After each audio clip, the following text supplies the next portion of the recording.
Dans les vidéos précédentes, on avait vu que l'être humain est composé de 3 poupées russes.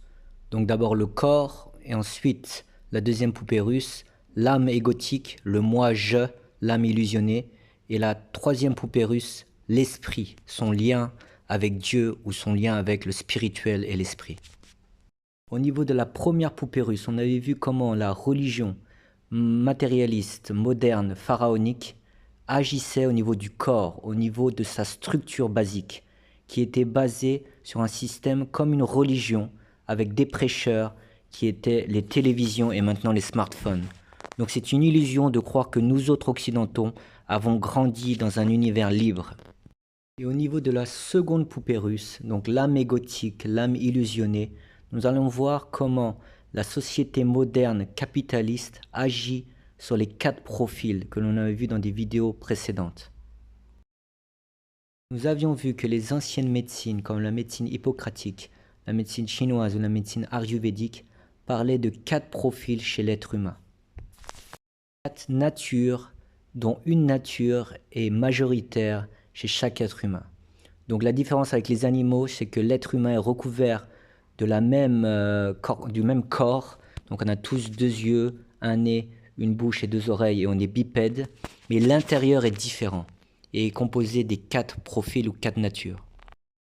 En résumé, le premier élément, le premier profil est l'élément métal que l'on avait comparé à la girafe. Donc ça c'est personnel, ce n'est pas des médecines anciennes. Et l'élément métal est l'élément qui est organisé, qui est plutôt basé sur le cérébral, qui est plutôt distant et à sang-froid. Donc il peut donner, dans le pire des cas, un manipulateur ou un dictateur même. Et dans le meilleur des cas, il peut donner un chef bien organisé et tenant son groupe de main de fer. Il est plutôt auto-centré, méticuleux et peut avoir une vision de lui-même très orgueilleuse. Son énergie est en hauteur, un petit peu comme la tour de Babel. Au niveau du deuxième élément, c'était le profil terre que l'on avait comparé à l'ours, donc qui est un profil du juste milieu, qui est basé sur la matière, qui est basé sur la construction, qui est basé sur l'humanisme et aussi sur l'organisation. S'il est yang, c'est-à-dire épanoui dans son élément, il sera un petit peu le profil carpe diem, qui profite de la vie, aimant le bien manger, bien boire et avoir de bonnes relations conviviales. C'est l'énergie en largeur, c'est l'énergie en 3 dimensions. Donc c'est un constructeur. Et dans son aspect spirituel, il est à l'image du prophète Abraham ou des prophètes patriarches qui construisent une civilisation. Ensuite, l'énergie feu ou l'énergie bois que l'on avait comparé au taureau. Donc c'est l'énergie de la force de percussion vers l'avant, comme une grenade qui explose. Donc c'est le profil de la justice, c'est le profil du clan, c'est le profil de la solidarité et du groupe. C'est le héros qui agit. Sa force est du muscle et de l'influx nerveux. Enfin, le dernier profil est l'élément eau que l'on avait comparé à la chèvre artiste. Donc c'est l'élément de l'énergie qui coule, c'est l'élément de la paix, c'est l'élément du monde où tout est en osmose, sans guerre ni violence. C'est l'âme artistique, c'est l'âme spirituelle et qui a une grande imagination et une grande créativité. Nous allons voir comment l'élément métal qui dirige le monde déséquilibre l'ensemble des 4 profils, comme s'il marchait sur les mains et il inverse les valeurs et le met dans un labyrinthe sans issue. Premier profil, l'élément métal, le monde moderne leur donne carte blanche et instaure la course aux richesses de manière exponentielle. Cela déséquilibre le monde car l'élément métal n'a alors plus aucune limite et voit le monde comme son esclave. Les sociétés anciennes, normalement l'élément métal qui gouverne est accompagné d'un sage, d'un homme de Dieu ou d'un homme spirituel pour compenser et pour le conseiller.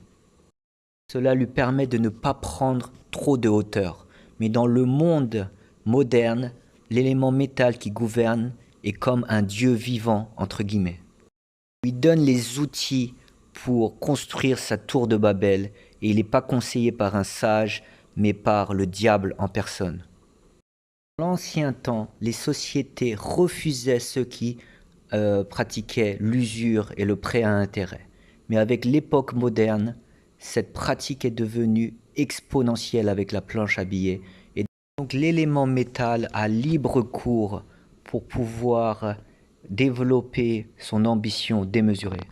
Le plan ancestral de faire un nouvel ordre mondial doit être établi. Et le dernier outil de l'élaboration de ce nouvel ordre mondial est la pandémie de la couronne ou corona.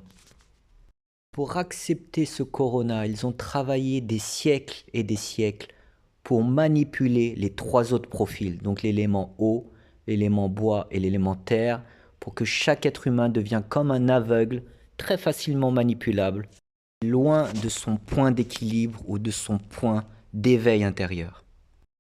Pour faire du monde leur esclave et l'amener au nouvel ordre mondial, les forces obscures vont maintenir l'être humain le plus possible à la périphérie de son être. Donc comme au niveau du corps et dans des énergies les plus basses et les plus facilement manipulables. Il doit donc effacer son aspect cérébral et sa réflexion.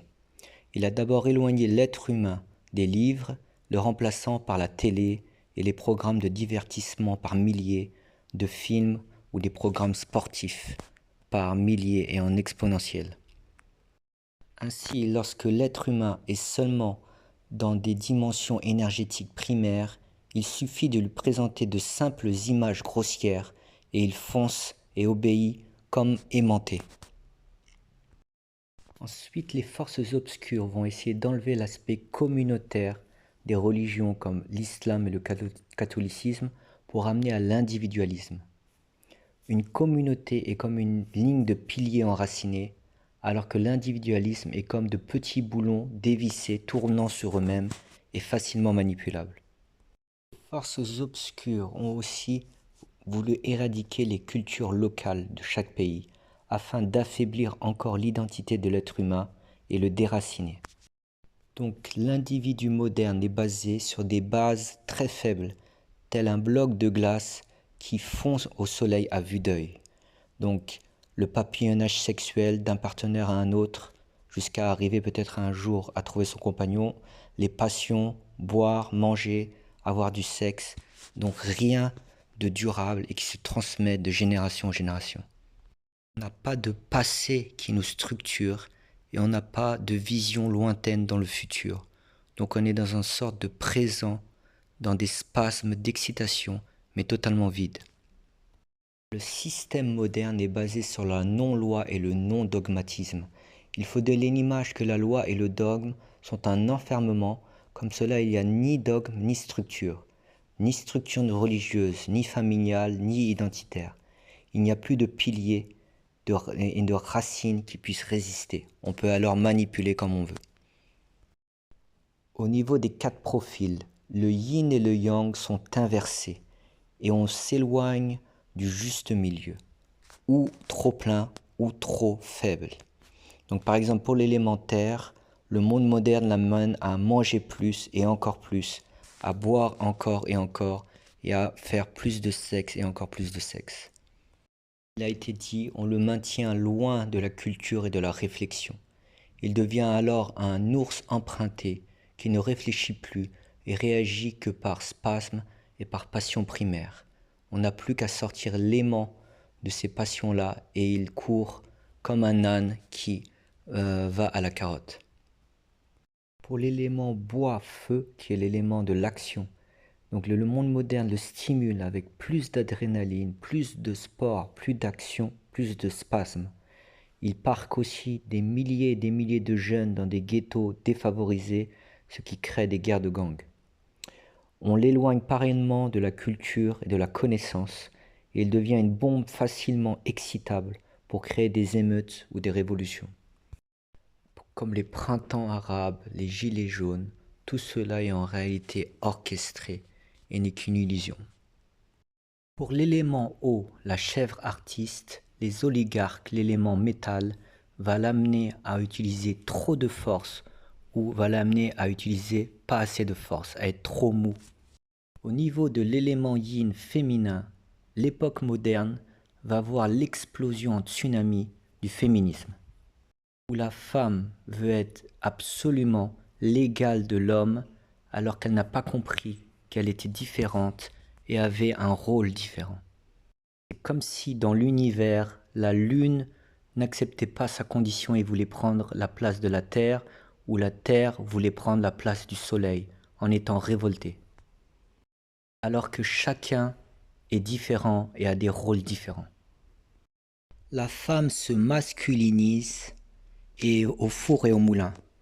Après 8 heures de travail journalier, elle doit encore ajouter 2 ou 3 heures de travail à la maison avec le ménage et s'occuper des enfants. Conséquence, on observe une augmentation des dépressions et des burn-out féminins, ainsi que des nouvelles maladies au niveau de la vessie et du col de l'utérus, de par le poids de l'activité féminine. Les fémènes sont un petit peu le symbole de cette masculinisation de la femme. C'est un groupe qui étrangement est financé par les oligarques et qui proteste non pas par le dialogue, mais en montrant leur poitrine et en braillant, et s'entraînent comme des amazones. Elles sont comme hystériques. Comme pour les autres éléments, la tactique est la même, c'est-à-dire enlever la réflexion. Donc ainsi, même les femmes qui gardent leur féminité sont vues dans la société moderne comme des femmes objets. C'est-à-dire qu'on utilise leur corps et leur sensualité pour vendre des yaourts, des boissons ou des vêtements. Donc le yin devient yang, et dans les pays occidentaux et dans les pays qui imitent l'Occident, le yang devient yin.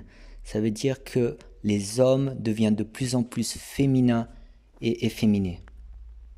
On ne distingue plus qui est un homme ou qui est une femme. On observe ce phénomène moins en Afrique ou au Maghreb ou en Amérique du Sud, mais surtout en Occident et aussi dans les pays imitant l'Occident comme l'Asie. Le monde moderne a aussi créé le monde des adolescents ou du phénomène de Peter Pan, c'est-à-dire des adultes qui restent dans le monde de l'enfance. C'est pareil, on enlève le cérébral et la réflexion, car c'est un obstacle si on veut manipuler les gens. Donc on fait de l'élément haut un amas d'émotions et de sensibilité à la recherche d'un monde utopique et de dessins animés. Ça est parfait et donne des sortes de poulpes sans influx nerveux et sans opposition, très faciles à manipuler et très mous. On peut facilement les émouvoir et donc faire croire que l'Occident est un monde humaniste fait pour le bien du monde et qui sauve le reste du monde. Ainsi, on peut gagner des millions de dollars par des faux concepts comme WWF pour les animaux ou l'écologie. Une société antitraditionnelle ayant toujours le même cheminement. Elle va d'abord abandonner Dieu, ensuite elle va abandonner l'être humain, ne plus essayer de comprendre l'être humain, et elle va aller plus vers l'animal, donc être l'ami des animaux ou de la nature. Et elle va créer de plus en plus de mouvements New Age spirituels où tout le monde il est beau, tout le monde il est gentil. Mais on le verra dans la prochaine partie. Donc surtout après la Seconde Guerre mondiale, le monde oligarque moderne a conditionné les 4 profils pour qu'il bande son arc dans une certaine direction selon un des 4 profils. En étant tellement conditionnée et n'ayant plus de cérébralité, elle ne peut plus résister et on a juste à lui présenter une simple image et elle fonce comme une flèche. Le monde moderne des oligarques est aussi un petit peu comme un torero qui a juste à montrer une image ou une couleur de sa cape et le taureau fonce. Pour l'élément métal, la girafe, on a juste à lui présenter le pouvoir, par exemple la couleur violette et il fonce. Pour l'élément terre ou l'ours, on a juste à lui présenter de la matière, de la bonne nourriture, des bonnes boissons ou du sexe et il fonce. Par exemple une cape de torero de couleur marron. Puis pour l'élément bois ou le taureau, juste lui faire croire qu'il y a une injustice et il fonce. Symboliquement, la couleur rouge pour la cape du torero. L'élément eau, il y a juste à l'émouvoir, lui présenter un dogme ou une chose émouvante et ils foncent. Donc par exemple une cape de terreau de couleur arc-en-ciel. Au niveau des corps de métier, elle va aussi tout inverser en donnant le pouvoir à des requins ou à des gens sans humanité.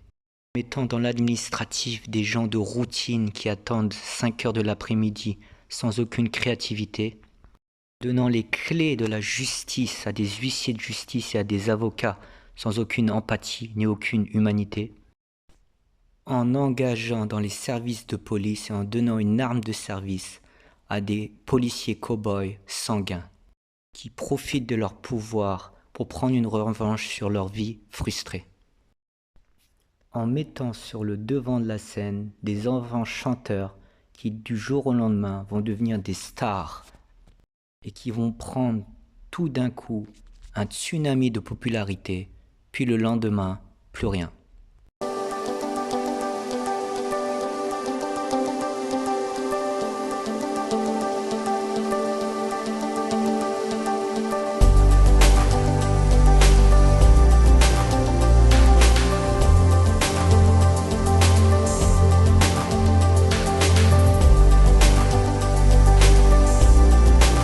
Dans la vidéo numéro 1, nous avions déterminé le point commun des religions, c'est-à-dire commun au message des plus grands prophètes et saints de l'histoire, comme Bouddha, Jésus, Moïse, Krishna ou Mohamed, que la paix soit sur eux. Nous avions émis le concept de la religion de la ville, donc qui était symbolique, c'était le modèle de vie du monde matériel moderne. Donc que l'on vive en ville, en campagne ou en mer. Donc c'était juste symbolique. C'est-à-dire c'était le schéma modèle que les forces obscures nous ont imposé et qui était basé sur l'insouciance et l'éloignement du spirituel et de Dieu. Le monde traditionnel était représenté par la plage qui donnait sur la mer, qui représentait la lumière divine ou la lumière spirituelle. Les gens ayant accès à la plage pouvaient vivre dans la ville tout en ayant le GPS des grands prophètes et saints de l'histoire, c'est-à-dire organiser sa vie selon la tradition ancienne, que ce soit la loi de Manu des hindous, que ce soit la loi confucéenne des Chinois, que ce soit la loi rabbinique des juifs ou la loi islamique du prophète Mohammed, ainsi que d'autres lois traditionnelles existantes. Dans la partie précédente, nous avons montré que la religion capitaliste moderne animalise l'être humain au niveau de son âme, c'est-à-dire il le maintient dans les énergies bestiales plus proches du corps et le laisse donc à la périphérie de son être en enlevant sa cérébralité et sa réflexion profonde. Donc sans même parler de religion et de spiritualité, l'être humain est déjà loin de sa cérébralité, de sa réflexion. Donc si on veut comparer avec une habitation, l'être humain est aujourd'hui dans la cave de ses énergies primaires. Il n'a plus accès à la maison qui est sa cérébralité et sa réflexion, qui est au-dessus. Et il a encore moins accès à son esprit, qui est le château qui entoure cette maison. Ayant l'habitude de vivre dans la cave, les êtres d'énergie bestiale ne savent plus ce que c'est que de vivre en haut dans la maison normale car ils n'utilisent plus leur réflexion. Et les êtres de réflexion intellectuelle qui vivent dans la maison normale ne savent pas qu'ils ont un potentiel encore plus grand car ils ne savent pas ce qu'est l'esprit ou le lien avec le divin ou avec le spirituel. Donc ils pensent qu'il n'existe que la maison. Cette métaphore est spirituelle et non pas sociale, car un sans-abri peut très bien être dans le château de son esprit et un ministre peut très bien être à la cave, car l'intellect dans l'exemple n'est pas juste être cultivé et avoir une intelligence sommaire, c'est utiliser à bon escient cette intelligence. Donc à l'intérieur même de la ville, dans la vie profane, on ne sait plus où est la porte de la cérébralité de la réflexion. Donc encore plus pour la porte de la spiritualité et du divin, là on n'est plus myope, mais on est carrément aveugle pour trouver la porte de la ville vers la plage. Donc pour l'élément métal, la religion moderne capitaliste le maintient totalement dans la ville et l'empêche de voir la porte de la plage spirituelle par sa quête de pouvoir. Il a une telle ambition et il se met tellement en hauteur qu'il ne peut pas voir la sortie du labyrinthe. Et quand parfois dans la ville, il passe devant la porte de la plage spirituelle, il est tellement haut qu'il la voit comme une fourmi lointaine. C'est aussi comme une sorte de caniveau méprisable pour eux. Et certains même auraient du mépris et auraient même un air de dédain en parler de la spiritualité ou de Dieu. Pour l'élémentaire ou l'ours, donc la religion moderne capitaliste l'empêtre dans la matière, enchaînant les fêtes alcoolisées, la bonne chair et les conquêtes. Donc il est aussi donc clair que la sortie est loin et que quand il va en ville et croise la plage spirituelle, il la voit comme une maison en ruine, triste et poussiéreuse qui ne donne pas envie de rentrer. Donc dans le marathon spirituel, il est un petit peu comme un nounours emprunté, essayant de faire un marathon, un nounours obèse. Et donc il ferait plus une bonne blague sur Dieu en éclatant de rire s'il entend parler de la spiritualité. Pour l'élément bois taureau, le feu aussi, la société l'encourage à avoir une vie à 200 à l'heure, allant pour certains même jusqu'à voler ou tout casser pour obtenir la vie de luxe qu'ils voient dans les films d'action. Certains sont plus occupés à pavaner, montrant leurs muscles et leurs beaux tatouages, plutôt que de prendre la vie spirituelle. Ils sont donc aussi loin du chemin, et quand ils passent en ville devant la plage spirituelle, ils passent tellement vite en trombe qu'ils n'ont pas le temps de s'arrêter, ni même de jeter un coup d'œil. Mais la différence, c'est que certains, par exemple les jeunes musulmans de France, ou aux États-Unis ou en Amérique du Sud, ont conscience de la ruse du diable et du monde capitaliste, mais ils sont dépassés par leur environnement violent. Mais eux-mêmes, au fond d'eux, se lamentent de leurs péchés. Donc une fois que jeunesse se passe, ils pratiquent souvent l'islam, par exemple pour les jeunes de France, ou le christianisme pour les jeunes des États-Unis. Ils se calment et ils trouvent le chemin vers la plage spirituelle et religieuse. Pour l'élément eau féminin, comme on l'a vu, elle est encouragée par la société à être au four et au moulin. Donc elle n'a plus d'énergie pour essayer de penser à la religion ou à la spiritualité. Et ensuite, elle est encouragée à être juste un objet sexuel, donc à montrer ses formes, même marcher presque nue pendant la saison d'été. Donc elle s'éloigne par cela de son être spirituel interne. Au niveau de son énergie, elle va trop haut dans sa fréquence par rapport à son élément yin et elle veut revendiquer l'égalité avec les hommes en braillant comme des Amazones. Donc c'est un petit peu comme la fable de La Fontaine, la grenouille qui veut se faire plus grosse que le bœuf et qui à la fin éclate.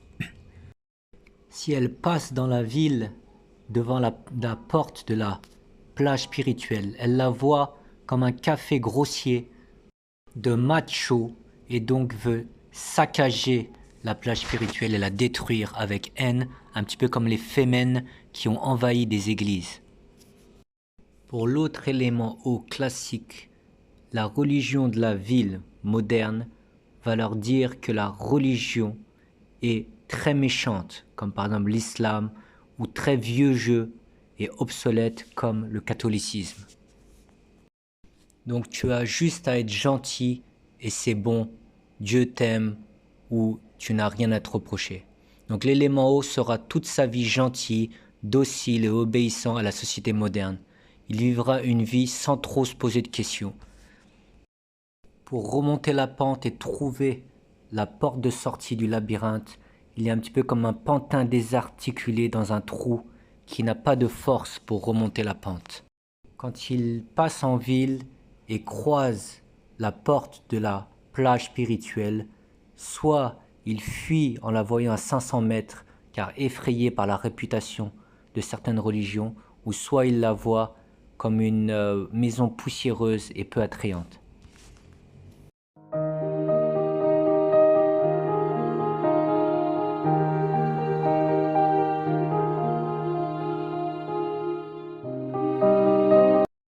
De nombreuses personnes en Occident vont choisir des pratiques comme le yoga, le bouddhisme et autres pratiques de développement personnel, tout en gardant leur vie occidentale. Donc est-ce un passage vers la plage, c'est-à-dire la plage spirituelle, ou est-ce juste une illusion? Donc sans parler de spiritualité authentique ou non authentique, on va essayer de déterminer si la spiritualité a déjà une base, c'est-à-dire une base de sincérité, et si elle peut avoir une base déjà réelle, permettant de passer de la ville, de la religion de la ville, à passer à la religion de la plage, donc vers la plage spirituelle.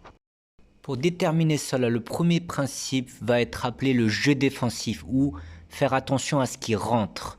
Par exemple, donc, pour un régime, je vous pose une question. Est-ce que pour perdre du poids et obtenir un corps athlétique, le plus important est-il l'activité physique, comme par exemple le jogging, le sport, le fait de bouger, ou est-ce le régime, le fait de surveiller son alimentation? Vous allez me répondre c'est l'alimentation, et je dirais exact. En fait, c'est-à-dire que si on fait 3 heures de sport par jour et qu'en même temps on mange gras à longueur de journée, on se fait des extras faits de pizza, pâtisserie, McDonald's et autres charcuteries, on est d'accord que cela sera inefficace. Et bien pour la spiritualité, c'est pareil. Cet homme obèse a pourtant fait 3 heures de sport par jour, mais pourtant il n'a pas de traces. Pourquoi? Car il a laissé entrer trop de choses grasses en lui. C'est un petit peu aussi comme le boxeur qui doit avant tout esquiver les coups et avoir une garde, car s'il n'a pas de garde, il sera mis KO, même s'il frappe fort. Donc le point commun de l'ensemble des grands prophètes et saints est que peu importe le nombre de méditations ou d'heures de méditation que tu fais par jour, il faut avoir un certain ascétisme et essayer de ne pas laisser entrer certaines choses dans ta vie. Donc, si tu fais même 3 heures de méditation par jour, mais que tu laisses entrer ces points que l'on va aborder, cela ne servira à rien. Donc, si tu as fait 1 mois en ashram en Inde avec 10 jours de silence et tu reviens en Occident et tu fais des fêtes endiablées à base d'alcool et de drogue, cela ne sert à rien. Comme l'homme obèse a fait 3 heures de sport, mais a laissé l'alimentation grasse rentrer en lui. Il faut que ta vie se centre sur un un cadre calme et où l'âme peut se centrer et regarder en elle. Sinon, c'est comme si tu couds un jour et l'autre jour tu découds le vêtement. Donc un jour tu vas faire méditation yoga et le lendemain fête endiablée, c'est comme coudre et découdre. Pareil, si tu fais des heures de méditation bouddhiste mais en même temps tu passes d'un partenaire sexuel à l'autre, c'est pareil, c'est comme coudre et découdre.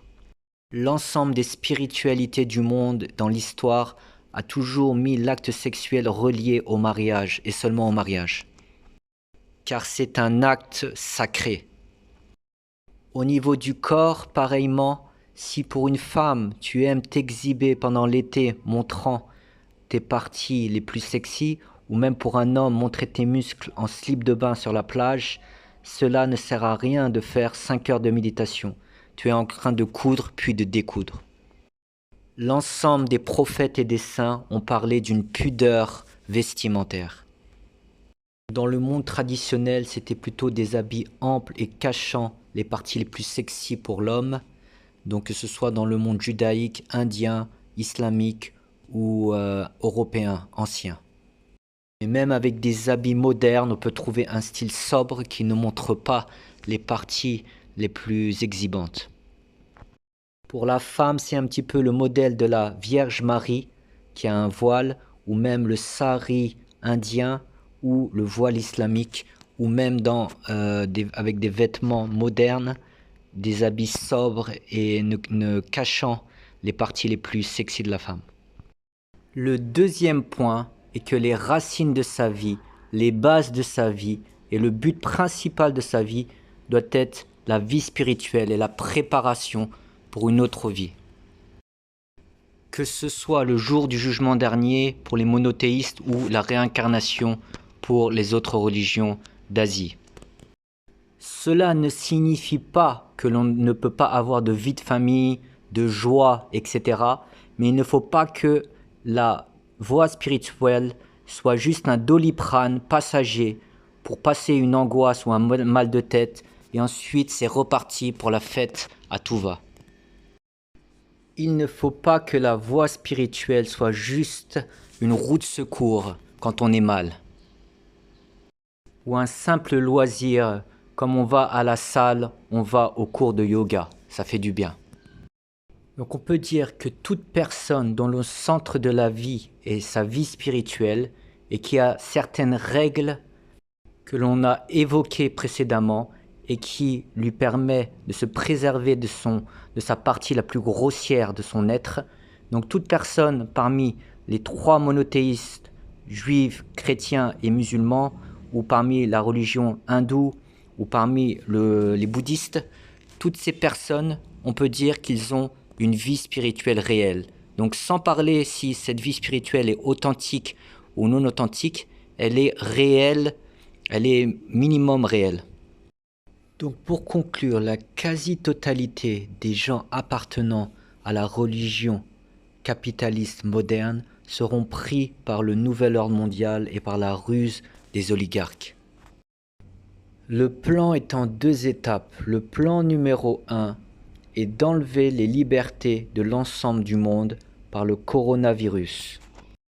Donc ce corona qu'on connaît très très bien, donc le but est d'enlever les libertés de l'ensemble de l'humanité et de l'amener petit à petit à un esclavagisme, en contrôlant les masses par la peur et donc par des confinements et des couvre-feux à répétition, jusqu'à qu'arrive le passeport vaccinal et que les gens ne puissent plus ni acheter, ni vendre, ni aller au supermarché s'ils ne sont pas vaccinés. Donc ce plan numéro 1, on peut dire, a touché peut-être 65% de la population mondiale qui croit à ce corona et qui sont prêts à tout pour obéir aux États afin d'endiguer cette pandémie. Et ensuite, il y a peut-être 35% des gens qui sont les éveillés, comme on dit, et qui comprennent que tout cela n'est qu'une mascarade et dont le but est de nous enlever nos libertés. Donc soit ils restent dans les pays confinés et sont enfermés, mais protestent par les réseaux sociaux, ou soit ils se réfugient par exemple à Zanzibar et font la fête et vivent comme si le corona n'existait pas, ou au Mexique, car ces deux pays ne sont pas confinés et n'ont pas de règles de couvre-feu ou de confinement. Ou d'autres pays aussi en Amérique du Sud ou en Afrique comme l'Égypte. Et c'est là que va intervenir le plan numéro 2 justement pour ces 35%. Car ce plan numéro 2 ne sera pas basé sur la perte des libertés, mais au contraire par une libération. Les oligarques connaissent très bien la psychologie humaine et maintenant nous sommes comme dans une guerre mondiale et nous savons que après les guerres, les populations sont les plus facilement manipulables quand la liberté et la paix arrivent. Quand les oligarques auront atteint leur but numéro 1 dans le plan numéro 1, le plan numéro 2 va arriver et ce sera peut-être la libération et la fête comme lors de la finale de la Coupe du Monde 98.